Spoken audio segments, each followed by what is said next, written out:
Imagine a world where the ships of Columbus never touched western shores, where no sails cut across the Atlantic, and the New World remained untouched, wild, and sovereign. What if Europeans never invaded the Americas? The year is 1492. In our world, this year changed everything. But in this timeline, the winds of fate shift. Storms wreck Columbus's fleet before reaching land, and the Spanish crown abandons westward exploration, deeming it cursed. The Americas remain isolated, for now. Across these vast continents, civilizations continue to thrive, their trajectories unbroken by foreign conquest. In this alternate timeline, the Americas are a tapestry of nations, each weaving its own destiny. In the north, the Haudenosaunee, the Iroquois Confederacy, expand their democratic league, mastering diplomacy and warfare alike. Their great law of peace becomes a model for governance, influencing confederacies from the Mississippi Valley to the subarctic. This long peace is not without its tensions.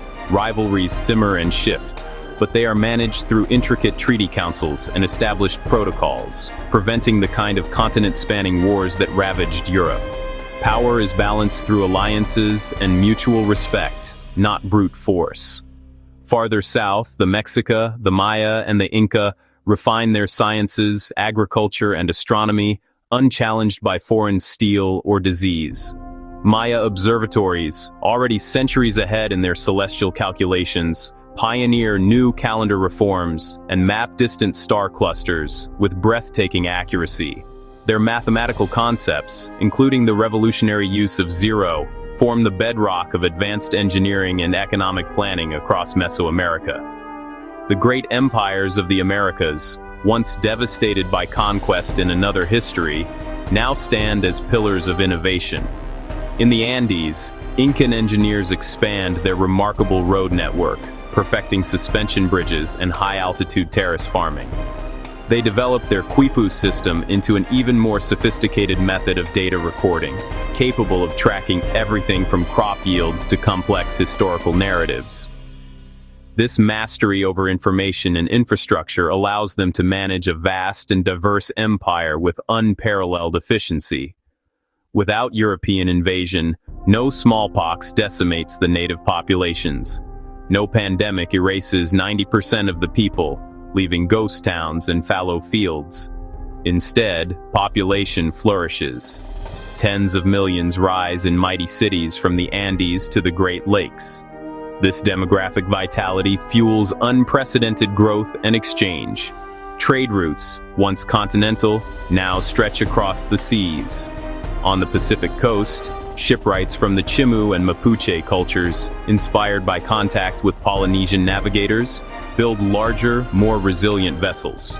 Hubs of commerce emerge, where goods from Japan and the Ming Dynasty are exchanged for American silver, dyes, and medicines. A new Pacific world is born. Trade routes weave across the continents, carrying gold, maize, obsidian, and stories. But they also carry ideas.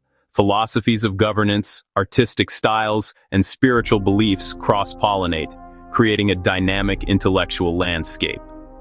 The Americas become a mosaic of nations, rich in culture, art, and power.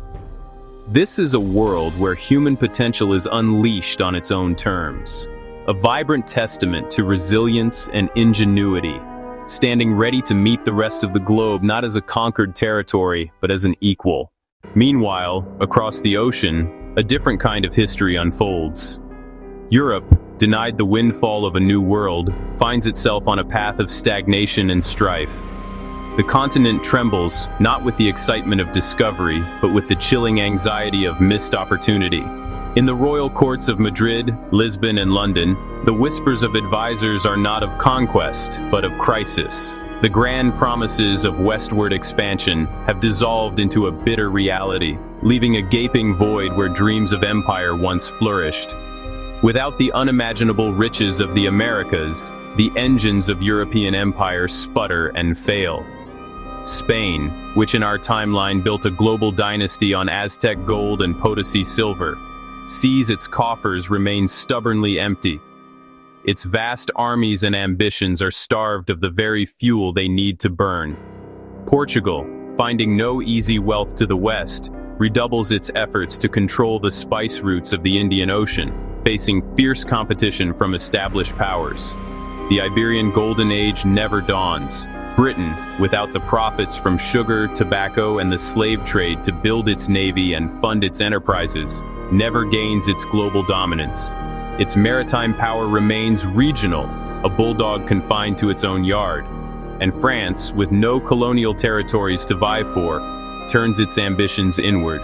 The immense energies that would have been spent on colonial wars are instead focused on internal politics and continental rivalries, leading to a different, perhaps even more intense, series of conflicts with its neighbors.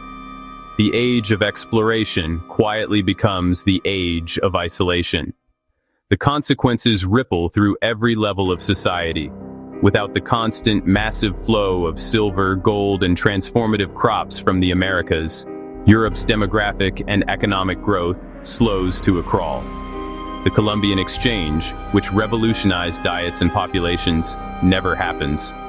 There are no potatoes to feed the burgeoning poor, preventing the population boom that fueled our timeline's industrial revolution.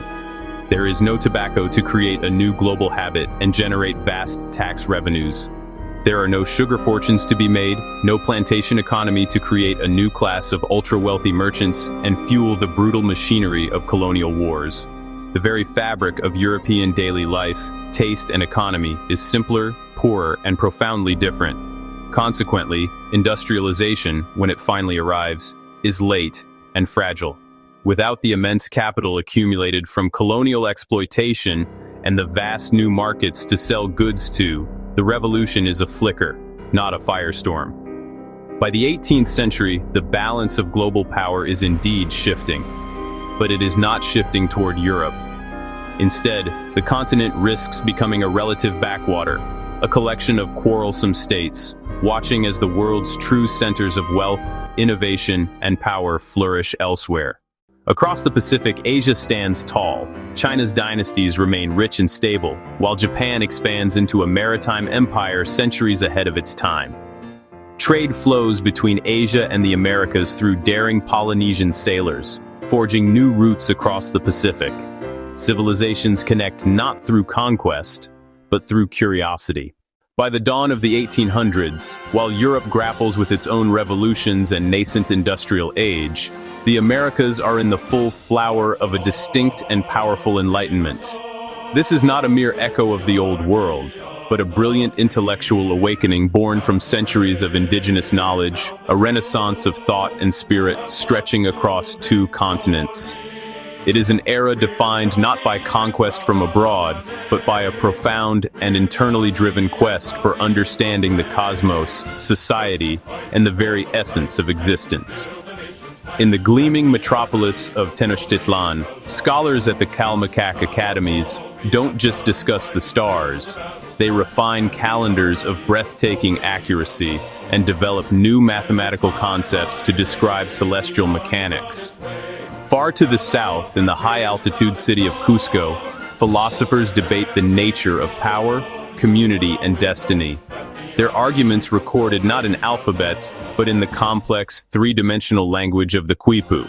These weren't just abstract discussions. They were practical philosophies shaping law, governance, and the responsibilities of citizens within the vast Incan Confederation.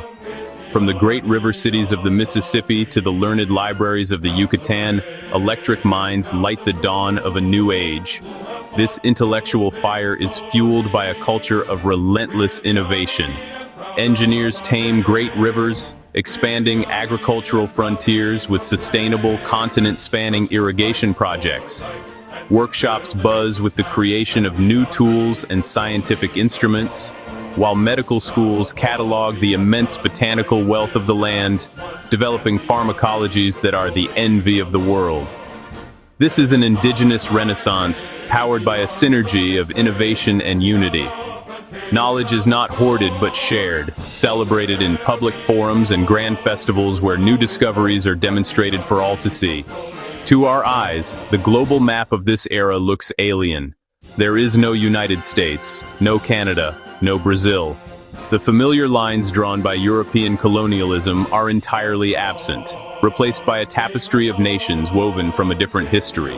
Instead, great federations stretch across the continents. The sophisticated Aztec alliance, a nexus of trade and scholarship in Mesoamerica. The sprawling Incan Confederation, a marvel of engineering and social organization in the Andes. And the Haudenosaunee Union, a powerful diplomatic force whose model of consensus-based governance influences nations far beyond its Great Lakes heartland. The languages of these great powers, Nahuatl, Quechua, Haudenosaunee, are the dominant tongues of science, philosophy, and art. It is their literature that is translated and studied across the globe. Meanwhile, Europe, fractured by incessant wars, poorer from the lack of colonial wealth, and slower to innovate, fades from the center of the world stage, becoming a secondary player in a history that is no longer its own. Yet even without Europe's greed, humanity cannot escape its shadows. As native nations rise, rivalries emerge, borders are drawn, armies march, empires rise, and others crumble, for ambition is universal. The New World faces its own age of war and peace, but through it all, the land endures. Forests are respected, rivers worshipped, spirits remembered. Without centuries of exploitation, the earth breathes easier, its lungs unscarred by industry and conquest. In this world, humanity still dreams, fights, loves, and learns. But the story it writes is different, not one of domination, but of coexistence. Perhaps, in this alternate history, we see what might have been, a reminder that the future is always shaped by the choices we make, and the ones we never did. This was the world that might have been, a world untouched by European conquest, and perhaps a world more in harmony with itself. What if Europeans never invaded America? History reimagined.